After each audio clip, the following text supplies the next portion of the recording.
Yo guys, welcome back. It's morning time for me, and I got my green tea for this. But today's video we have what is the season 2 developer insight for Marathon. Let's dive into it, man, to see what it has to offer.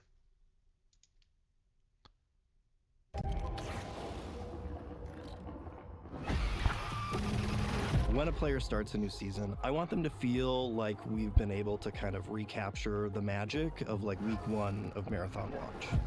Everything is new, you don't know what's valuable yet. That feeling of discovery is going to be exciting and kind of push you to new stories and new journeys along your seasonal progression. The core thing we think about is how is that journey going to be interesting and fresh, and how is it going to provide players different choices? I think it's going to be a really exciting time for people to sort of like start a new course and sort of like finding their own new path. Oh, him, Sam Dunn. Yo, you run Destiny.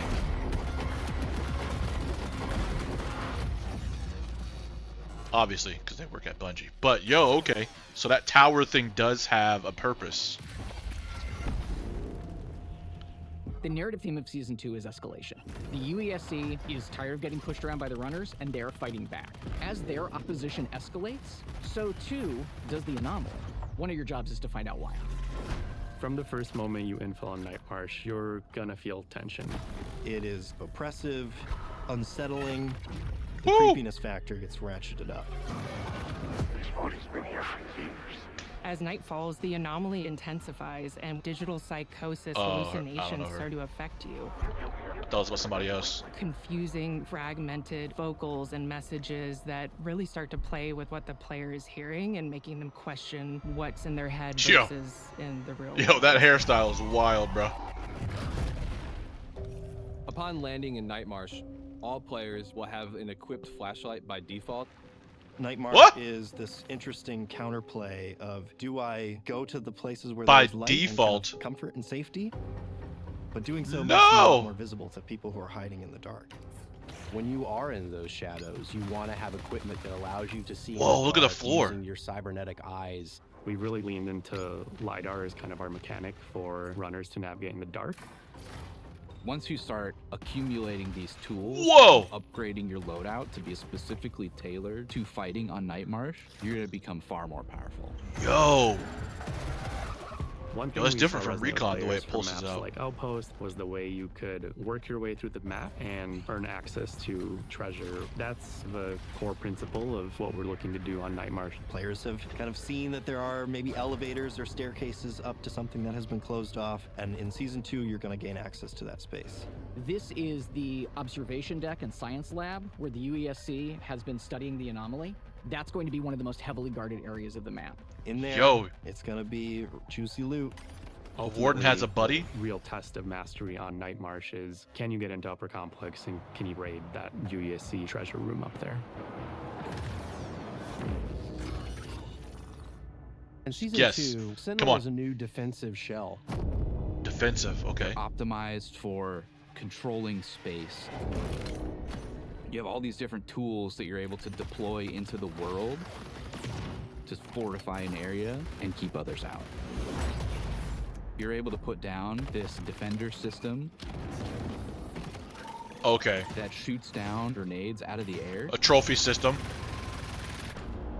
Whenever you take Call of Duty damage, that's going to be a big buff to a bunch of your resistances. And additionally, when you're surrounded by enemies, your small arms are going to have increased reload speed and ready speed.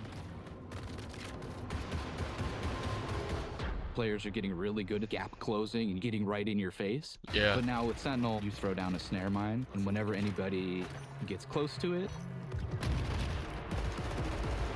they're stopped in their tracks. You have an ability to be able to track. They literally will slide up from their sleeve and get a heads-up display. Snare set. Whenever anything is moving around, they're going to show up as a little blip. And that allows you to know where your threats are coming from, deploy all your tools, and give you the information you need to Well, it's not real clear.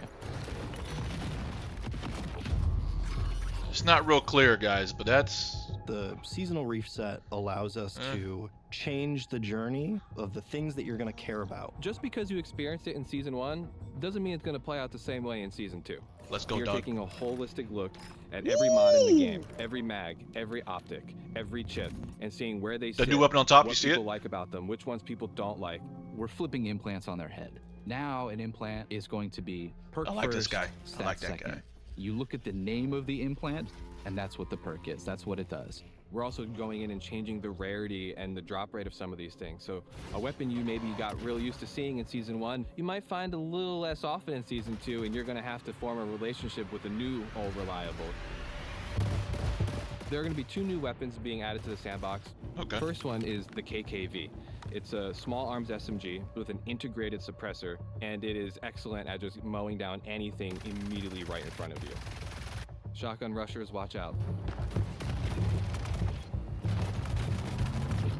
Yo, the RPM is high, bro. What is that, at 900?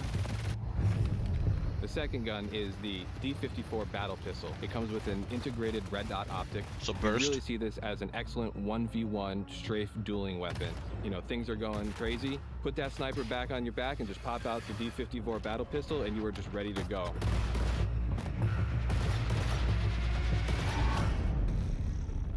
What was that engagement right there? In Season 2, everyone gets this fresh start, and they have a chance to go back through that journey from zero to hero. It allows us as designers to look at what we did and say, hey, how could we do this better? We've taken a look at a lot of our contracts, like Yo. single run, heavy traversal. I know everyone loves going from bio to field maintenance. You guys Really gotta still keep mix the it up. magic, but just remove some of those frustrations where it feels like you're throwing yourself against the wall. Yeah. We're looking at things like material costs and Look at the how menu you're screen, it's earning different. faction reputation, how you're earning it as a solo, how you're earning it as a crew. One of our big goals is that most marathon players can actually max out their faction upgrades and get to VIP ranks. You're our ticket, our dead of night infiltrator. What we're really ultimately looking to Come on, do Joe. is make it so we're alleviating all of those challenges that might be blocking you from continuing to grow inside of the game. Okay, Season that 1, barrier to entry is everything coming tied down. to faction upgrades. If you want extra melee damage, you are having to rank up Arachne. With the Cradle, you get a single screen with all the runner shell stats, and you're able to pick how you're distributing points. Cradle Points? XP comes from smashing down gear that you don't care about. You can batch, select a whole bunch of stuff, turn it into Cradle XP, and now you've got more stats for your runners. If you want to be the fastest runner on Tau Ceti, you can just go all in on agility right from the start. And Yo. we're not gonna penalize you for wanting to reset. You want to pull all your That's- stats out of one and put it into something else, you can. That Dude, system is going this- to give players, I think, a lot more. I gotta pause. That's from Call of Duty Ghost. They had a massive perk system that you could really customize. It was so many choices. The list was huge, guys. If you ever played Call of Duty Ghost, and you could pick this, for that, within the same tier bracket, and it looks like you can do the same thing here. That foundation they're laying, I think, is going to be really, really good. But also, don't make it too reliant on that too as well. Otherwise, it's going to ruin the experience. And then we have what Bungie does really well is system on system on system on system. Keeping things simple with the system is what makes it really great. And this is really great right now because it's so system, but the potential is so great. And what's scary is because the potential is so great. Freedom to pick and choose how and what they want to upgrade than the faction Yeah. upgrade system offered previously. As we're continuing to build seasons in the future, not just Season 2, but Season 3 and Season 4, we're going to keep hammering at how do we make it so everyone really appreciates that survival journey better. What can we improve? How can we shift this experience to just be cool or just be more fun? I want to be able to have our game be this launching point into a whole bunch of different experiences and stories that players can have. That's sort of where it's leading to, is sort of how do we discover new frontiers for that gameplay. Yo, Fire, what are you doing just sitting there watching the guy get shot at for? The frick? It's a destroyer nonetheless. Yo, dude, guys. That is, yo, that's, guys. That's huge, dude. So oh, let's go back. That is already in the game. That right there is already in the game. You can see it on Perimeter, you can see it on Dire Marsh, and sometimes on Outpost, I believe. I think I've only maybe seen one, or maybe none on Outpost that I've seen. But that tower is already there. And so now we know it has a purpose for something. Kind of like a supply drop. Maybe it's like that, but for something else maybe. I'm not too for sure. But look at that thing. Come on, Emmanuel. Make it happen, big dog. Make it happen, big dog. But look at that. See? You get to call in something. Yeah, come on, Sam. Get it done, man. Get it done. So, I want to get back up to... What was it at, man? There's just so much great stuff to see. Like Night Marsh. Like the effects. Like, dude, look at that freaking Rocketeer, bro. I know it's from Arc Rated, but I don't know what to call that thing. I know some people are trying to call it the Dragon. I don't know, man. I don't know. I get it. It breathes fire, it shoots missiles, and you die. I get it. I don't know. We'll see. But that thing is really, really cool. Especially at night. That's going to be fucking dangerous, bro. But I'm trying to get to... Where is... Was it this? No, it's lurking in the... That's lurking... Oh, this. Like, look at this. So we're gonna have some type of... See how everything just lights up? It's like alive. It's like from the movie Avatar. You know, when he first sees everything at night and he touches something, everything just lights up. You know, the trees, the vines, the ground, the not the bacteria, but just the veins. It seems like. Whatever this is, man, this looks really cool, and it just lights up the runner. That is dangerous. I wonder if a signal jammer can hide that. I really do wonder if a signal jammer could hide that. Or if that's a heat buildup, then maybe a cardio kick or something. Maybe that's heat buildup. I'm not too for sure, but look, he's lit up too. Wow. Okay, so it's like. So it's something in our visor to where it's sound and it pulses out and it catches from the vibrations of that shot. It like emits a frequency so we can see the player or whatever. That thing's cool. I'm really intrigued about that. And the new access points, man, to get in areas that we can't get to. I like that, how we can go deeper into the map instead of like a whole new map. Just make more of the map available. What's already there. I think that's a really good idea. That way they can have time to work on something else. You already have a map that's already there, and therefore the map it's already bigger. You still have all those POIs, you still have all those choke points, but now you just have a little bit more to go deeper into the same map. More collectibles, more lore, more audio tracks to collect still. You know, so it's good that it's not adding more on in a sense to where it's going to be like overbearing. But yeah, and then this trophy system, I call it a trophy system because it's a trophy system for Call of Duty, but that little thing is so cool.